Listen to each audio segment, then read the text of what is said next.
중년의 남녀들이 삼삼오오 모여서 펜션 마당에서 고기를 굽습니다. 웃고 떠들면서 분위기는 한껏 무르익는데요. 그런데 그중 한 남성, 옆자리 여성과 다정하게 어깨동무를 하면서 사진을 찍습니다. 그리고 그 순간 남성의 휴대전화가 울리는데요. 화면에 뜬 이름은 바로 아내. 하지만 남성은 전화를 받지 않습니다. 과연 그날 그 펜션에서는 무슨 일이 있었던 걸까요? 자, 제가 이 제보를 메일로 받았습니다. 20년 동안 믿어왔던 남편의 두 얼굴을 알게 되셨다. 일단 이 사연자분은 20년 전에 그러니까 거래소 직원인 남편을 만났는데 말수도 좋고 내성적이지만 굉장히 성실한 모습이 반해서 결혼을 하기로 했다라고 합니다. 근데 이제 결혼 준비를 하면서 미리 신혼집에서 살기 시작을 했대요. 근데 남편 친구들 한 5명 정도가 이제 미리 살고 있으니까 놀러 와서 소개도 해줬는데 5명 중에 둘이 이혼을 했는데 한 명은 불륜 때문에 한 명은 또 여자 문제로 속썩이다가 이혼을 했다라는 겁니다. 게다가 좀 친구 부인이 있는 거잖아요. 배우자가 있는 자리잖아요. 그런데 초면에 욕설을 하고 뭐 자기들끼리만 아는 얘기를 하고 막 그렇게 좀 굴더라는 겁니다. 하지만 남편이 뭐 아직 철이 없어 그렇지만 애들 착하다 이렇게 해서 대충 좀 넘어갔답니다. 아, 친구들 마음에 안 듭니다. 네, 또 이유가 있었는데요. 남편 친구들이 남편을 너무 막대하는 것 같았다고 합니다. 당시 남편이 운송업에 종사를 해서 겨우 하루를 쉬는데 이 친구가 장모님 이사를 좀 도와달라고 불러낸 거예요. 남편은 하루 종일 이삿짐을 옮기는 걸 도와주고 일당으로 4,000원짜리 짜장면 한 그릇을 받았다고 합니다. 아하, 이거. 아내가 탕수육도 안 시켜줬냐 이렇게 물었더니 그냥 뭐 머쓱하게 웃기만 하더래요. 그뿐만이 아니라 남편 친구들은 뭐 밤이고 낮이고 수시로 전화를 걸어서 술 한잔 하자면서 계속해서 불러댔다고 합니다. 박 변호사님, 네. 이삿짐 도와주면서 탕수육을 안 시켜줍니까? 요리에 몇 개 더 들어가야 되거든요. 탕수육은 뭐 그 기본인데 기본을 좀 못 지킨 것 같은데 뭐 짜장면은 괜찮아요. 근데 그 이후에도 좀 문제가 좀 생겼습니다.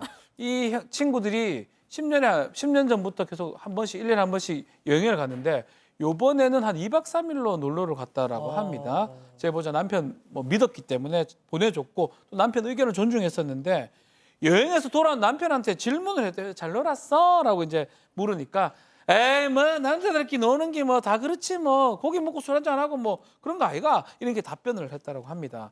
남편이 그 며칠 뒤에 샤워하러 간 사이에 휴대폰에서 펜션에서 찍은 사진 보낸다라고 친구 카톡 알림이 떴고요. 아하.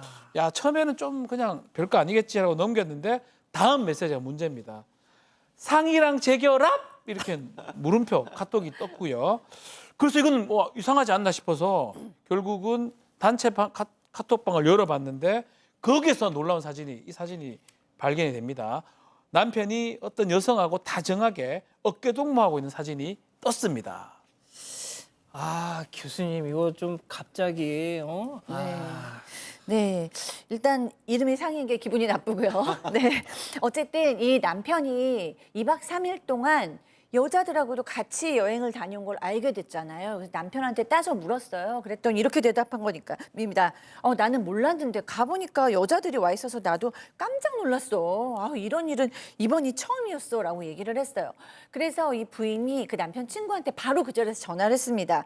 그래서 이제 따져 물으면서 다 알아 나 그러면서 여태까지 여자들이랑 같이 간 거냐라고 물었더니 남편 친구가 이제 깜짝 놀라면서 변명을 하는데 아니 우리는 우리끼리 놀고 싶었는데 여자애들이 하도 졸라서 그랬다라고 얘기하면서 한 3년 전부터 같이 다녔다라고 얘기를 한 거예요. 남편은 이번에 처음 있는 일이다라고 얘기를 했는데 그래서 더 화가 나잖아요. 그래서 남편한테 또 따져 물으니까 당신이 너무 속상할 것 같아서 내가 하얀 거짓말 한 거야 라고 얘기했다고 합니다.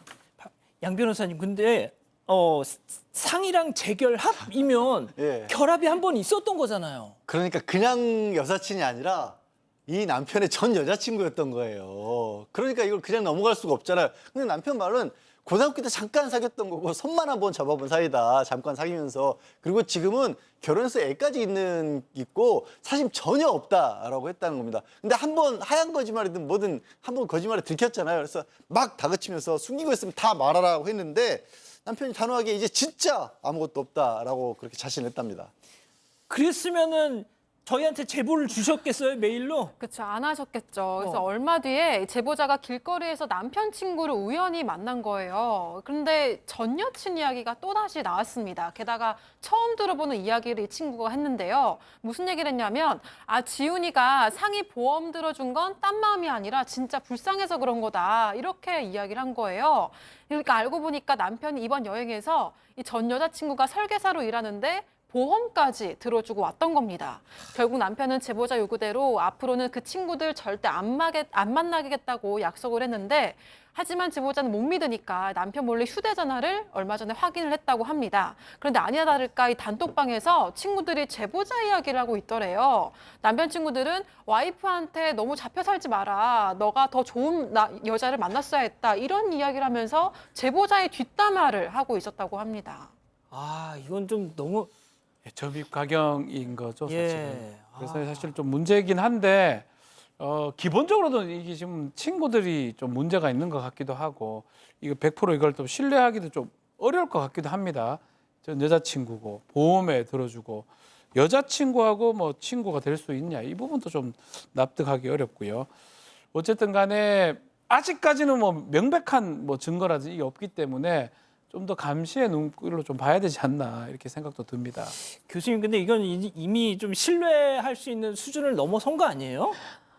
네. 그러니까 일단 뭐 그런 여행을 갔다 왔다는 것도 문제고 거기에 이제 거짓말을 계속적으로 거들렸다는 것도 문제인데 저는 사실 그거보다 더 문제는 그 끝에 뒷담화를 또 하고 있다라는 거잖아요. 이 부인, 넌 더 좋은 부인 만났어야 되는데 뭐 부인한테 잡혀 살지 마. 이렇게 얘기를 했다라고 얘기를 해요. 그러니까 가장 중요한 것은 뭐 저 옛날 전 여친이랑 같이 여행을 이것도 중요하지만 지금 부인이 너무 속상한데 그 속상한 걸 알아봐 주지 않고 그다음에 부인을 최우선으로 하지 않고 있다라는 거예요. 이 남편은 무슨 10대입니까? 이렇게 친구들하고 이렇게 몰려다니면서 부인한테 거짓말하고 부인 속상한데도 그냥 뭐 모른 척하고요. 뭐 탕수육도 안 사주는데 그 친구들하고 왜 이렇게 좋다고 이렇게 있는 건지 부인을 최우선으로 하시고 친구랑은 끊어야 되지 않을까. 그리고 부인에게 깨진 신뢰도 이제는 뭐 다시 이어서 부인을 속상하게 하지 않고 또 믿을 수 있게 해줘야 되지 않을까 싶습니다. 양 변호사님, 친구들도 나빠. 친구들이 더 나쁘죠. 그리고 참 어렸을 때 만난 친구들도 운이 좋아야 되는 것 같아요. 이게 어렸을 때 만났으니까 단절을 못 하는데 맞아. 결국 저런 친구들이 살면서 계속 그 자신의 발목까지 잡는 일도 있거든요. 남편분도 좀 곰곰이 그 인간관계를 다시 한번 생각해 보시기 바랍니다. 자, 우리 가족 여러분들 뭐라고 하십니까? 네, 앨리스 천사님, 친구들 너무 못됐네요 라고 하셨고요. 레이크 루이즈님도 남편분이 저런 친구도 아닌 인간들하고 왜 벗어나지 못한 이유가 뭘까요? 라고 하셨습니다. 그렇군요.